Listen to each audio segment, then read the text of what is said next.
परम श्रद्धे परम आदरणीय प्यारी दादी जी, जो सारे विश्व की दादी थी,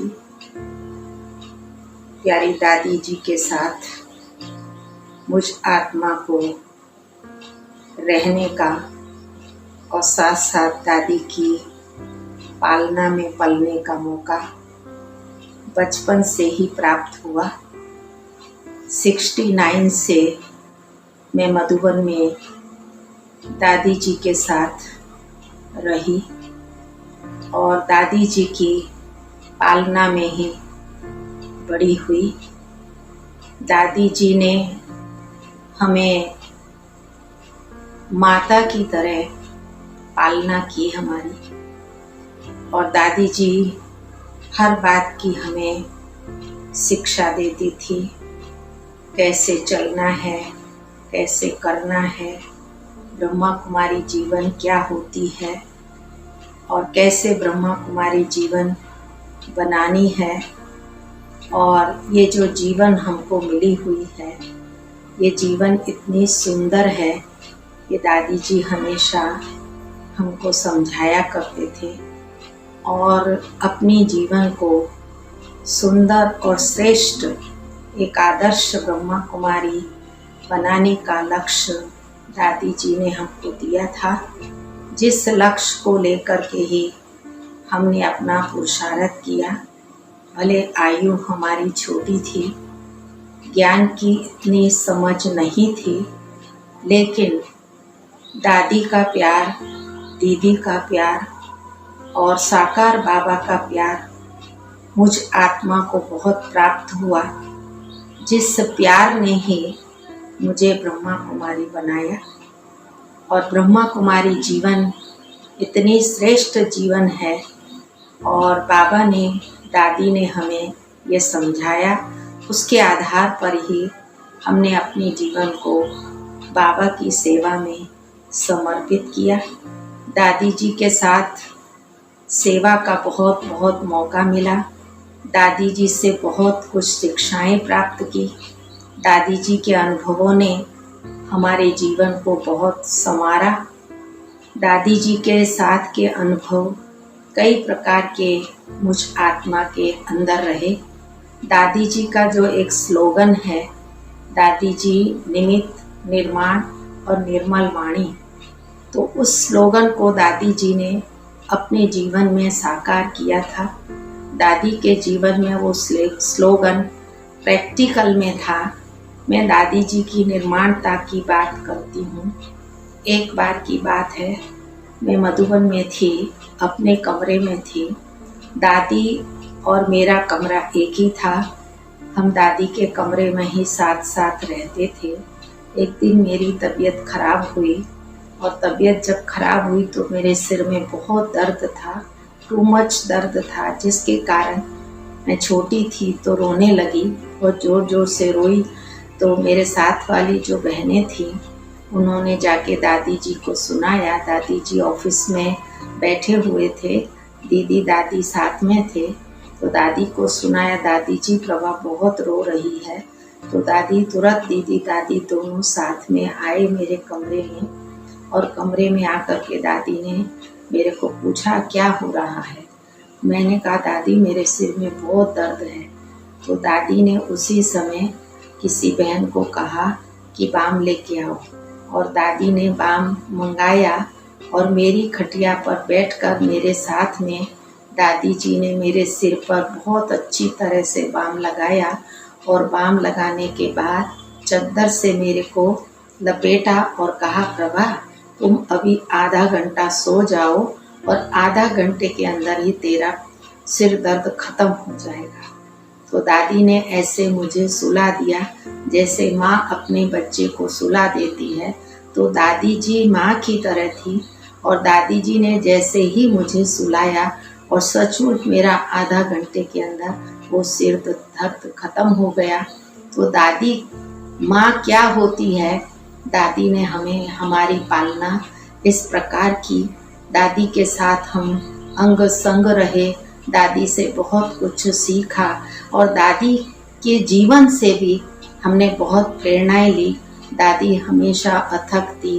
दादी सदा खुश रहती थी। दादी का नाम प्रकाश मणि था।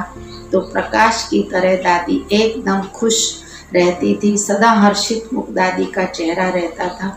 कभी भी हमने दादी को टेंशन में या कभी भी दादी का चेहरा उदास नहीं देखा। दादी सदा एवर रेडी और अलर्ट रहती थी। कोई भी बात में दादी का आलस या अलबेलापन नहीं था। और दादी जी का जो जीवन था वो हमेशा एक्यूरेट था। और दादी ने हमें भी कोई भी कार्य करना है तो वो कार्य को एक्यूरेट करना है। एक्यूरेट कार्य कैसे करना है वो दादी जी ने हमें हर पल सिखाया। एक बार की बात है कि मुझे मधुबन में हमेशा किचन की सेवा मिलती थी, खाना बनवाने की। कोई भी मधुबन में प्रोग्राम होता था तो वो प्रोग्राम के अंदर भोजन बनवाने की और भोजन परोसने की ड्यूटी सदा हमारी रहती थी। तो वो सेवा में मैं वहाँ थी। तो मधुबन में सबसे पहली कॉन्फ्रेंस 82 में थी। तो 82 की कॉन्फ्रेंस में हमें ये सेवा मिली हुई थी। तो एक दिन कॉन्फ्रेंस के दिन सुबह नाश्ता जब बनना था तो नाश्ते में उपमा बना था। और उपमा जब बना रहे थे तो किचन में तो उपमा जब बन रहा था तो एक भाई ने भूल से उपमा में तला हुआ तेल डाल दिया। जो तला हुआ बहुत बांस आ रही थी उस तेल में, वो भूल से उसने डाल दिया और वो उपमा बनाया उस तेल से।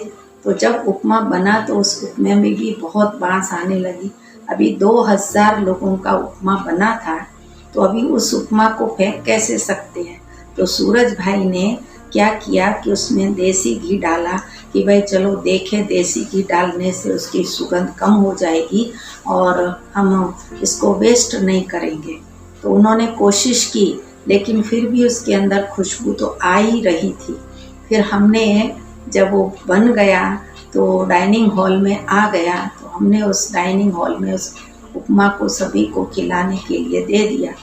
तो सभी ने जब खाया तो सबने चिल्लाना शुरू किया, उपमा में बांस आ रही है, उपमा में बांस आ रही है।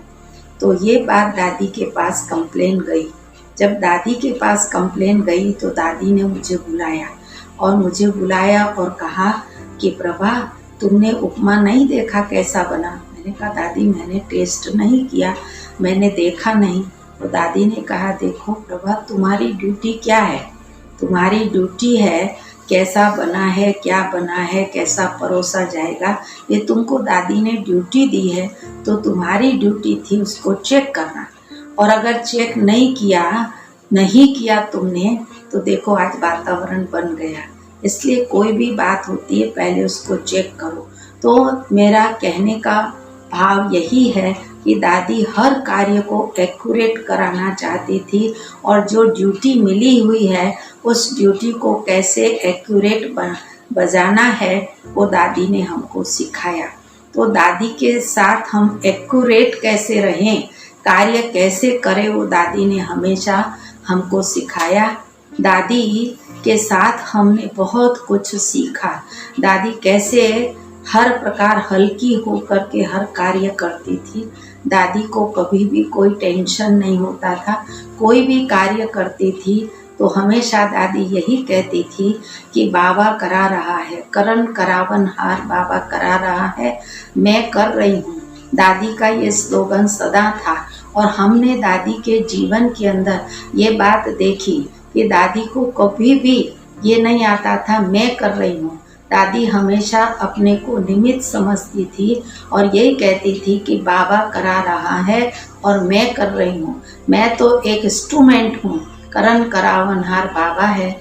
और जिसके कारण दादी सदा हल्की रहती थी और हल्की रहने के कारण दादी सदा खुश और अलर्ट रहती थी। तो हमको भी दादी जी ने यही सिखाया कि कैसे कार्य करना है।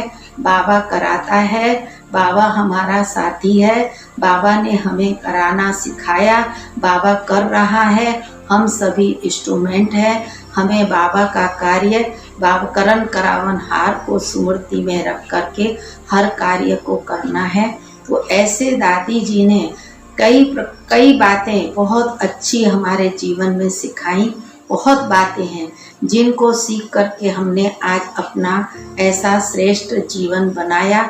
आज हम अपनी प्यारी दादी जी को याद करते हैं कि कैसे दादी जी ने हमको संवारा, कैसे दादी जी ने हमको आगे बढ़ाया, कैसे दादी जी ने हमारे जीवन को श्रृंगारा। तो आज अपनी प्यारी दादी जी को हम भूल नहीं सकते। तो आज दादी जी के स्मृति दिवस पर हम अपनी प्यारी दादी जी को बहुत बहुत अपने श्रद्धा सुमन अर्पित करती हूँ। ओम शांति।